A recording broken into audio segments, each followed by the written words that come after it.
today I would like to take up Horace, the classical ideal, in your class. So, already we have discussed the classical critics like Plato and Aristotle and their concepts of poetry, imitation, poet, etc. So, Horace also belongs to the classical tradition of critics, though he has not elaborated about the process of mimesis or the poetry in a thorough manner, but still he is considered as one of the significant critics of the period. Historically, Horace is considered to be a critic of 1st century AD, and he belongs to the Roman school of criticism. And in our syllabus, we have the elaboration of Horace about poetry, poet, critic, etc. So, first of all, in the chapter, you will find that he is mentioning about the painter and a painting. The painting, if I go by the book from page 58, a painter take upon him to join a horse's neck onto a human head and add plumages of diverse colors, limbs from every kind of animal, so that what in its upper parts was a fair woman ended in a foully hideous fish. So, this is a painting where you will find there is no harmony, there is no natural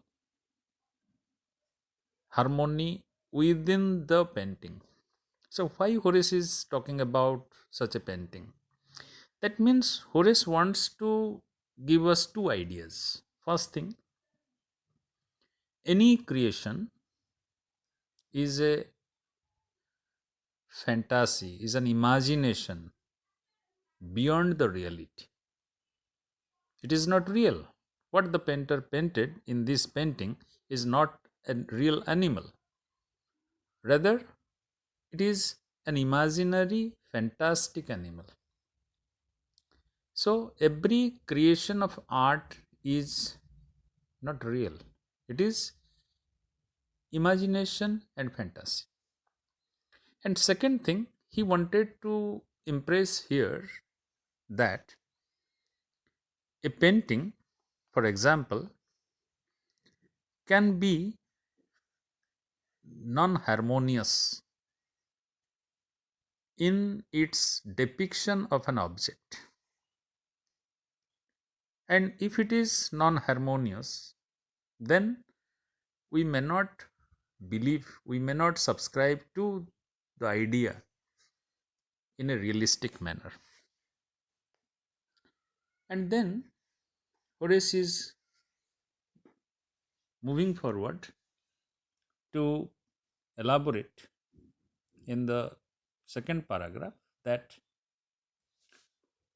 in fine, let it be what you please, provided it is one thing and natural. So he is telling that whatever it may be, a poet or a painter or an artist must subscribe to what is natural.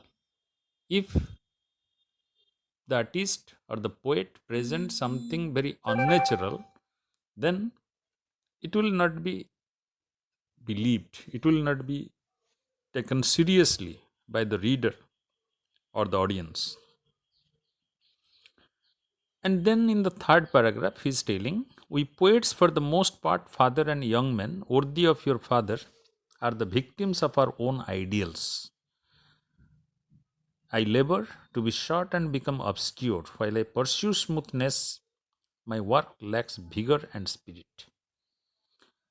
And then he is telling that the poet sometimes becomes the victim of his own ideal. That means, in ideal, we imagine something to do, but actually, in progressing or pursuing that imagination, sometimes we get deviated from that ideal, and we sometimes submit to bombast, or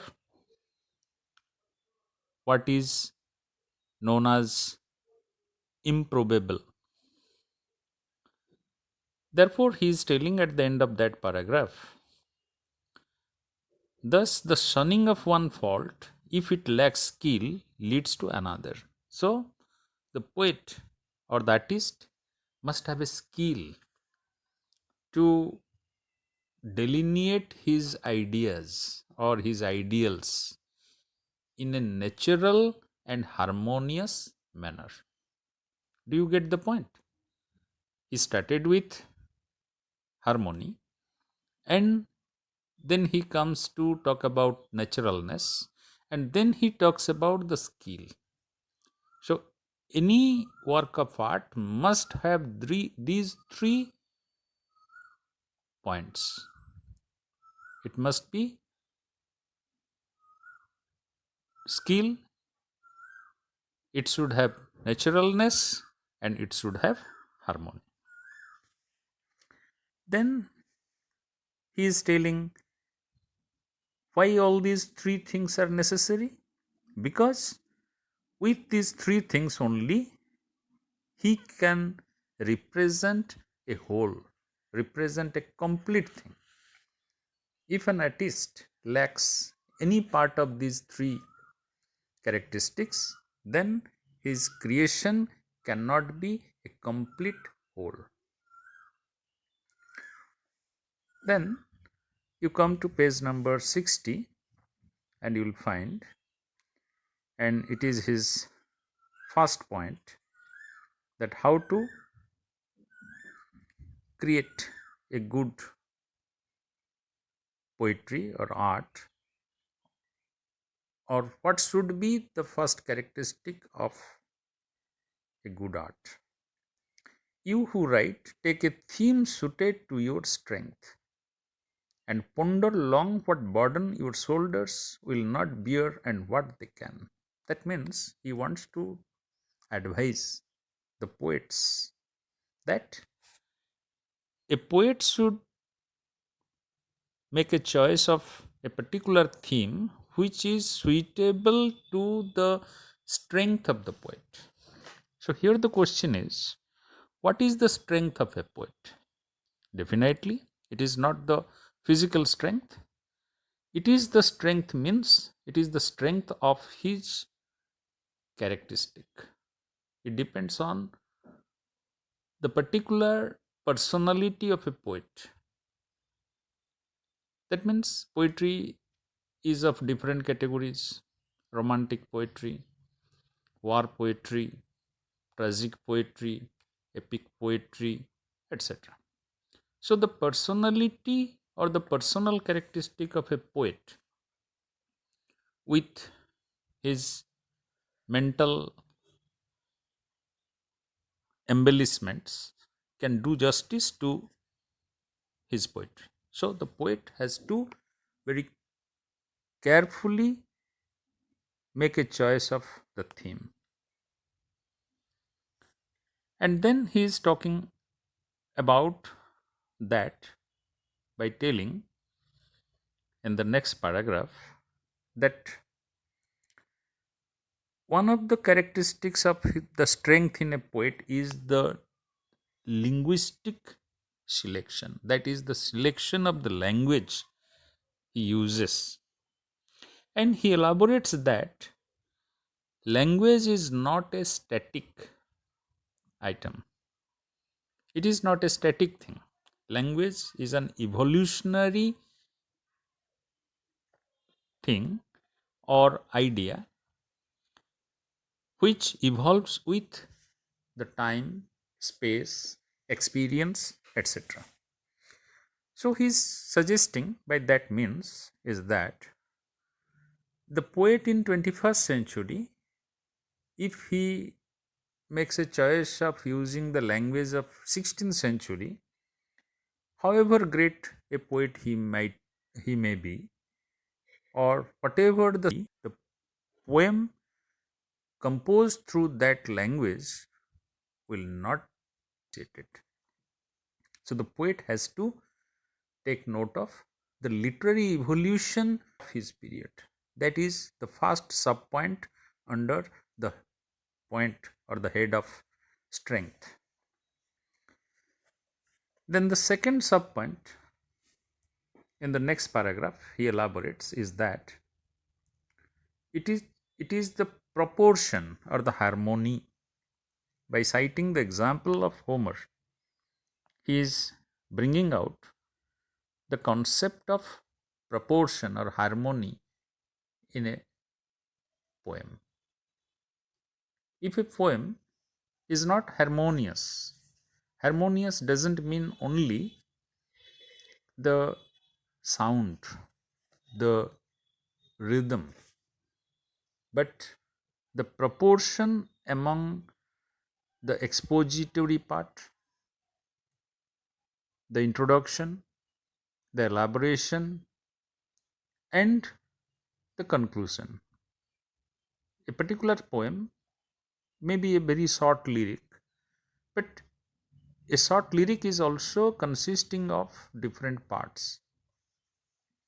The poet introduces a certain emotion or passion or a theme, then he elaborates about that to justify why such things he wants to introduce. Then he goes on further to elaborate it with reference to maybe some myths, history, personal experience, national history, etc. And then there is a conclusion, there is a morality, there is a message, whatever it may be. So Horace advises the poets to maintain a proportion between these different parts of poetry. And then the third subpoint under this theme is the genre, the genre. That means what sort of poetry a poet is composing, he or she should be conscious about it. If a poet is composing a comic poetry, the theme is comic. So the poet should stick to that. And such type of language, such type of references, they should be used in that. A comic poetry cannot take the tragic elements.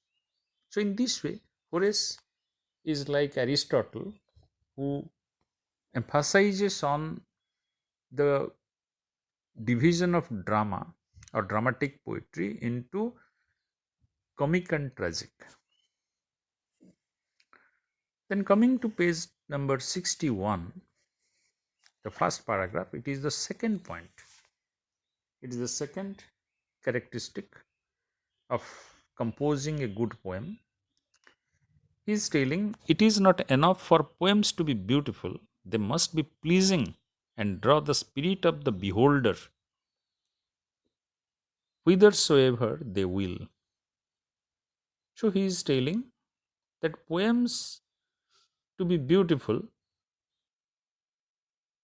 it should not be only pleasing or pleasure. Rather, along with it, it should draw the spirit of the beholder, means the reader or the listener, whithersoever they will, whoever he may be. That means already we know that literature must have two parts as elaborated by Plato and Aristotle, that they should be providing us pleasure as well as they should also teach morality.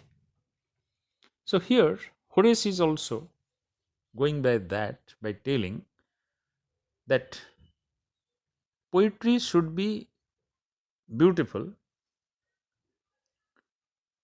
means it should be beautiful in its presentation, in its presentation of its emotion or passion, so that it can give us pleasure, and at the same time it should also inspire us, draw the spirit, inspiring. But how poetry can inspire? The poetry can inspire by teaching us some values towards which we are attracted. For example, nationalism, patriotism. A patriotic poem draws the listener or the reader and his her spirit of patriotism towards the poet's expression. And in this reference, he has given examples of Telephus and Peleus, and he is telling that shared words become a mournful character, threatening words and angry, sportive, a playful gave a stone. For nature first molds us within according to every state of our fortune. So he is telling that every different emotion gives us.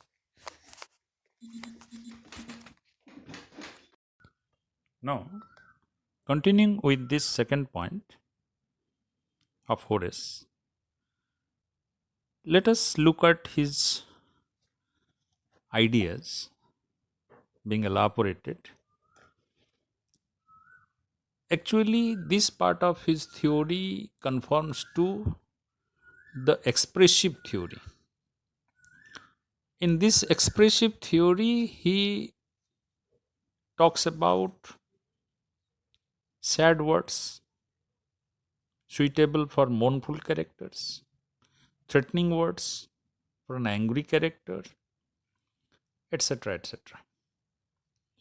And he is telling that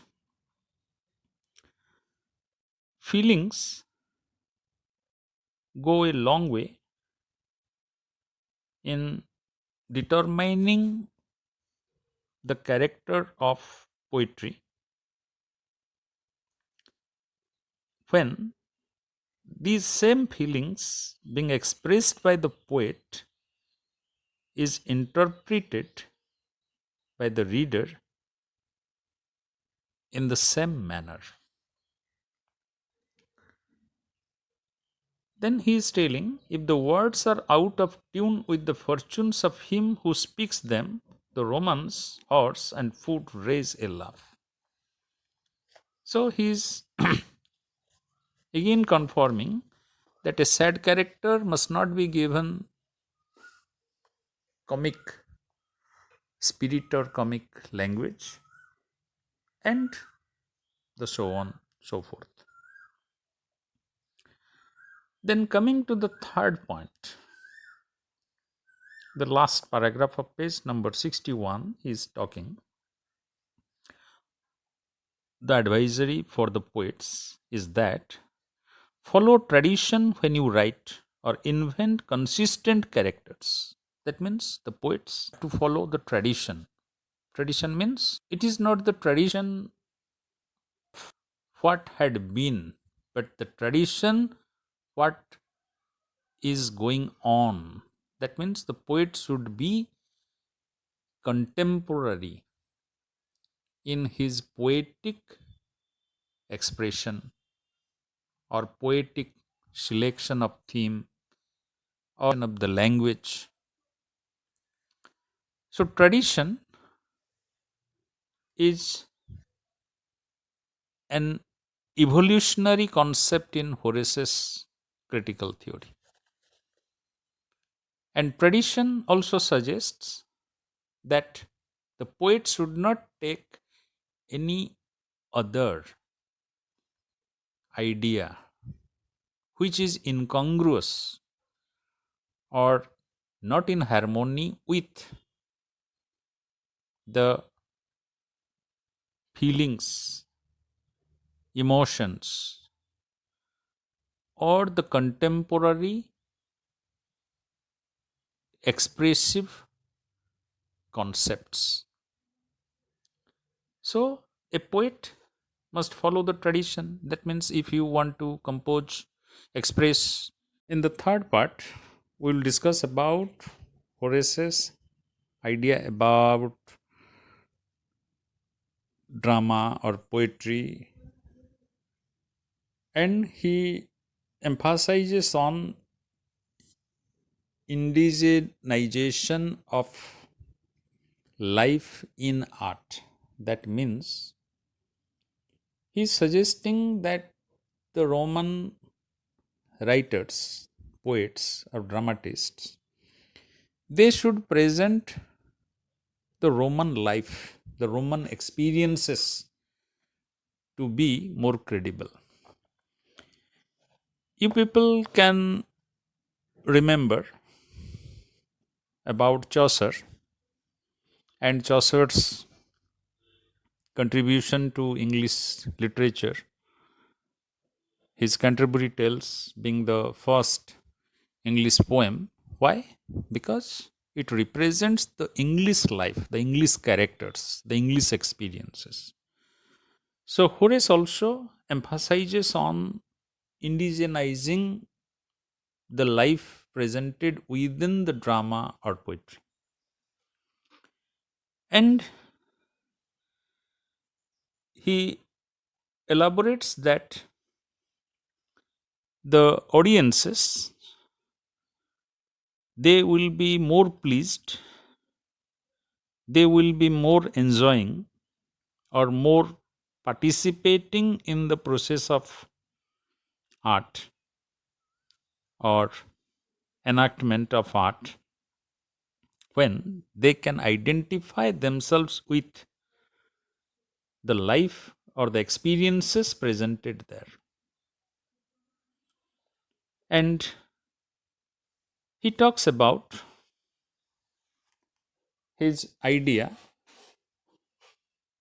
in the beauty of the creativity by telling that condensed expression or brevity is the soul of beauty.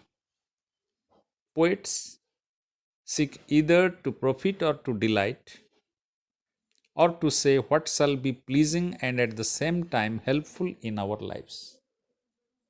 This is the final suggestion of Horace to the poets, that either they have to profit or to delight, provide the pleasure, and at the same time helpful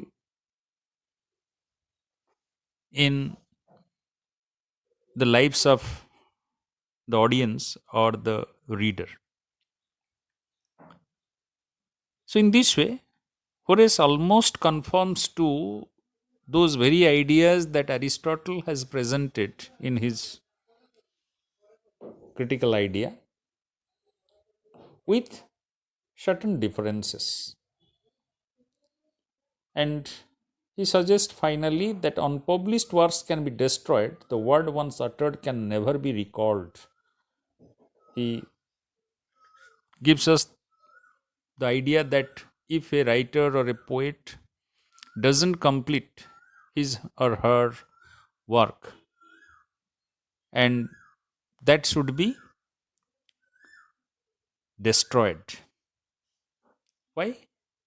Because after a gap of time, the same feelings, the same emotions cannot be recalled. The best example I can give you in this regard about Coleridge's Kubla Khan. You know that Coleridge had a dream, and from that dream, he started composing Kubla Khan. But after composing that first part, he was distracted by a visitor for a considerable time, and he couldn't bring back the same emotion, same feeling back to poetry. So the second part of Kubla Khan is distinctly different from the first part. And the poet also acknowledges that difference. Therefore, Horace tells the poets to destroy the unpublished work or the incomplete works, because to make an attempt to complete it later may not provide it the wholeness of being or the harmony or the beauty. And finally, there is an idea of Horace about the critics, the role of critics. He says in page number 65 in the middle, let me then serve as a whetstone which, though it has no part or lot in cutting, can still make the steel sharp. That means the role of the critic is to sharpen the artistic characteristics of a poet or a dramatist. So, without the critic, a poet or a dramatist cannot improve his or her qualities, his or her characteristics towards excellence. In this manner, we can put Horace into one of the finest classical critics who, in the guise of advising the poets or the emerging poets, elaborates about the 6 important characteristics of good art or poetry, as well as the role of the critic.